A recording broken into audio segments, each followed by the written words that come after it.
જો મિત્રો તમને અમારો વિડીયો પસંદ આવ્યો હોય તો સબસ્ક્રાઇબ બટન ઉપર ક્લિક કરો અને બાજુમાં આપેલ બેલ આઇકન પર ક્લિક કરો, જેથી તમને અમારા બધા વિડીયોની નોટિફિકેશન મળતી રહે.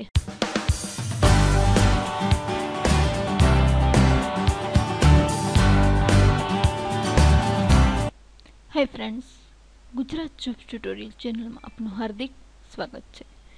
મિત્રો, આજે આપણે વિડીયોમાં ગુજરાત પંચાયત સેવા પસંદગી બોર્ડની અંદર મુખ્ય સેવિકાની 275 જગ્યાઓની જે ભરતી કરવામાં આવી છે તેની વિગતવાર માહિતી મેળવશું.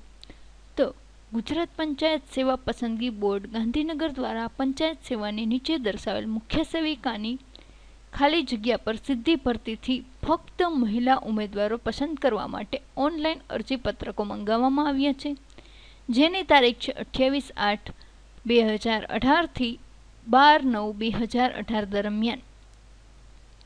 તેમજ પરીક્ષા ફી પોસ્ટ ઓફિસમાં ભરવા માટેની છેલ્લી તારીખ છે 17/9/18. ઉમેદવારે તાજેતરનો ફોટોગ્રાફ અને સિગ્નેચર જેપીજી ફોર્મેટમાં સ્કેન કરી કમ્પ્યુટરમાં તૈયાર કરવાનો રહેશે અને અપલોડ કરવાનો રહેશે. ત્યારબાદ રૂબરૂમાં ચકાસણી અર્થે રજૂ કરવાના રહેશે. અરજી કરવા માટેની વિગતવાર સૂચનાઓ આ જાહેરાતમાં ફકરા નંબર 10માં દર્શાવેલ છે. તે સૂચનાઓ આપણે જોઈશું.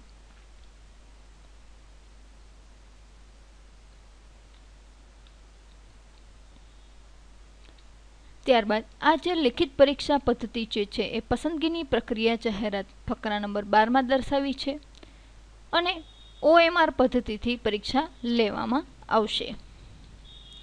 ત્યારબાદ મુખ્ય સેવિકા સંવર્ગની ખાલી જગ્યાઓની જે વિગતો અહીં આપેલી છે એ લિસ્ટ અહીં હું રજૂ કરું છું. આપ એ તરફ એક વખત ધ્યાન દોરશો કે ટોટલ જગ્યા છે 275 જગ્યાઓ આપેલી છે અહીં.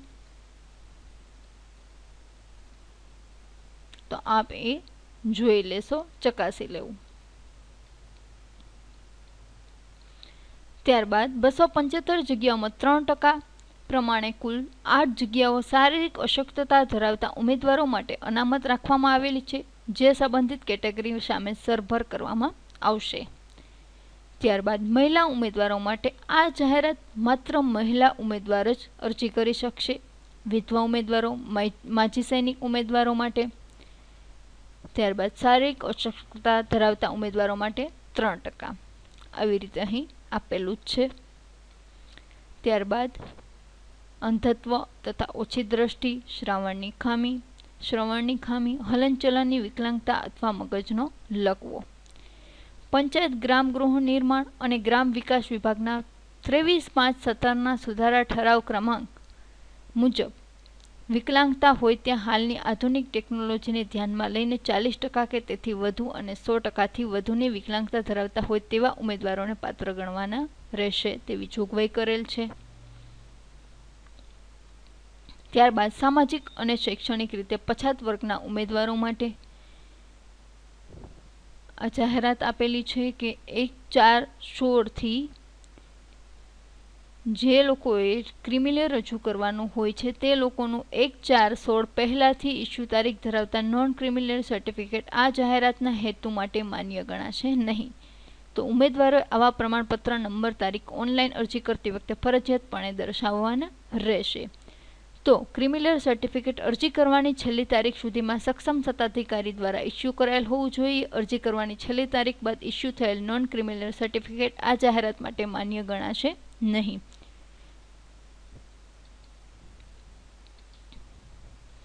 રમતગમતના ઉમેદવારો માટે પણ છે કે તેની વિગતો તેને ચકાસીને મૂકવું. રાષ્ટ્રીયતા કે ભારતનો નાગરિક હોય, નેપાળનો પ્રજાજન હોય અથવા ભૂતાનનો પ્રજાજન હોય.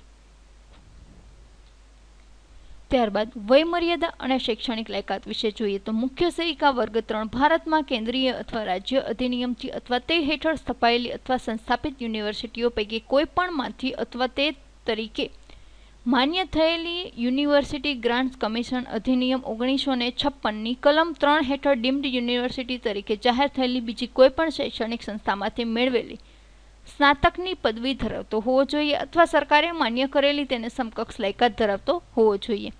ગુજરાત મુલકી સેવા વર્ગીકરણ અને ભરતી નિયમો 1967 માં ઠરાવ્યા પ્રમાણે કોમ્પ્યુટરના ઉપયોગ અંગેની પાયાની જાણકારી ધરાવતો હોવો જોઈએ, ગુજરાતી અથવા હિન્દી અથવા તો બંનેનું પૂરતું જ્ઞાન ધરાવતો હોવો જોઈએ અને એની ઉંમર મર્યાદા જે છે એ 35 વર્ષથી વધુ ઉંમરનો હોવો જોઈએ નહીં. તમામ ઉમેદવારોના કિસ્સામાં વય મર્યાદાની તારીખ 12/9/2018ની સ્થિતિને ધ્યાનમાં લેવામાં આવે છે. શૈક્ષણિક લાયકાત જોઈએ તો અરજી કરવાની છેલ્લી તારીખ 12/9/18ની સ્થિતિએ રહેશે અને માન્ય સંસ્થાના પ્રમાણપત્ર તેની પાસે ઉપલબ્ધ હોવા જોઈએ.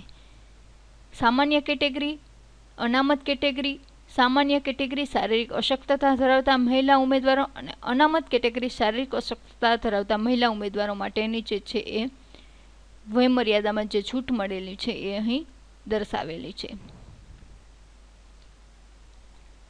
પગાર ધોરણ છે 31,340 પ્રતિ માર્ક્સ ફિક્સ પગારથી નિમણૂક કરવામાં આવશે.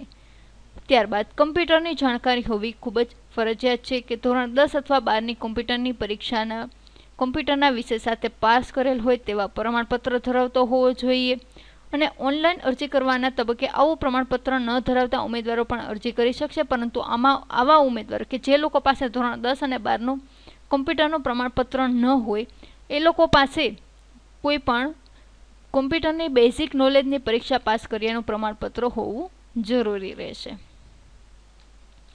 ત્યારબાદ અરજી કરવાની તારીખ અને રીત અહીં આપેલી છે કે ojas.gujarat.government.in પર તમે એપ્લાય કરી શકશો. ત્યારબાદ તેમાં તમારે ઓનલાઈન મુખ્ય સેવિકા પર જવાનું. ચોથું છે એપ્લાય નાઉ એપ્લિકેશન ફોર્મ ભરવાનું છે. એજ્યુકેશન ડિટેલ ભરવાની, સેલ્ફ ડિક્લેરેશન આપવું પડશે. યસ અથવા યસ પર ક્લિક કરશો એટલે અરજી આગળ જશે તમારી. સેવ પર ક્લિક કરવાનું, એપ્લિકેશન નંબર જનરેટ થશે. ફોટોગ્રાફની સિગ્નેચર અપલોડ કરવામાં આવશે, જે આપી દેવું. કન્ફર્મ એપ્લિકેશન થયા બાદ તમારી એપ્લિકેશન માન્ય ગણાશે. ત્યારબાદ પરીક્ષા ફી જોઈએ તો જનરલ કેટેગરી સિલેક્ટ કરી હોય તેવા તમામ ઉમેદવારોએ પરીક્ષા ફી ભરવાની રહેશે. કે જે લોકો જનરલ કેટેગરીમાં છે તે લોકોએ 100 રૂપિયા રોકડા અથવા તો કે કોઈ પોસ્ટ ઓફિસમાં જઈને ફી પેટે અથવા તો નકલ ઉમેદવારો સિક્કા સ્ટીકર સાથે પરત થશે અથવા ફી ભર્યાના ચલણની નકલ ઉમેદવારે સાચવી રાખવાની રહેશે કે જે પરીક્ષા સમય કોલ લેટર સાથે લઈ આવવી, કે પોસ્ટ ઓફિસ દ્વારા તમારે આ ચલણ ભરવાનું રહેશે. ઓનલાઈન અરજી કરવાની છેલ્લી તારીખ છે 12/9/2018. તે મિત્રો યાદ રાખવું.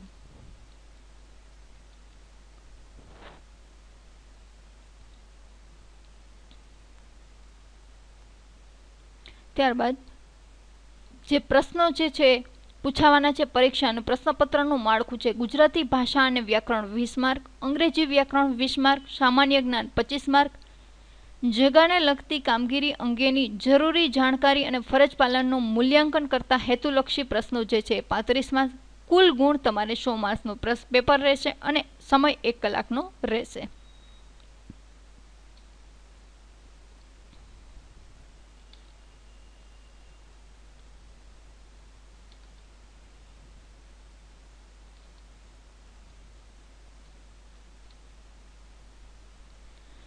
ત્યારબાદ અરજી કર્યા બાદ આ જાહેરાત તથા ભરતી પ્રક્રિયામાં કોઈ પણ કારણોસર તેમાં ફેરફાર કરવાની કે રદ કરવાની આવશ્યકતા ઊભી થાય તો તેમ કરવાનો બોર્ડનો સંપૂર્ણ હક અને અધિકાર રહેશે અને બોર્ડ આ માટે કારણો આપવા બંધાયેલ રહેશે નહીં. તો મિત્રો આ હતી આજે આપણે મુખ્ય સેવિકાની જે વર્ગ 3ની જે ભરતી આવી છે 275ની એના વિશેની તમામ જે માહિતી હતી એ અમે આજે આ વિડીયોમાં રજૂ કરી લીધી છે. જો તમને અમારો વિડીયો પસંદ આવ્યો હોય તો અમારી આ ચેનલને સબસ્ક્રાઈબ કરો, અમારા વિડીયોને લાઇક કરો, શેર કરો. આ વિડીયો જોવા બદલ આપનો ખૂબ ખૂબ આભાર અને આગળ પણ બીજી આવી કેટલીક ભરતીની માહિતી અમે તમને આપતા રહેશું. Thank you.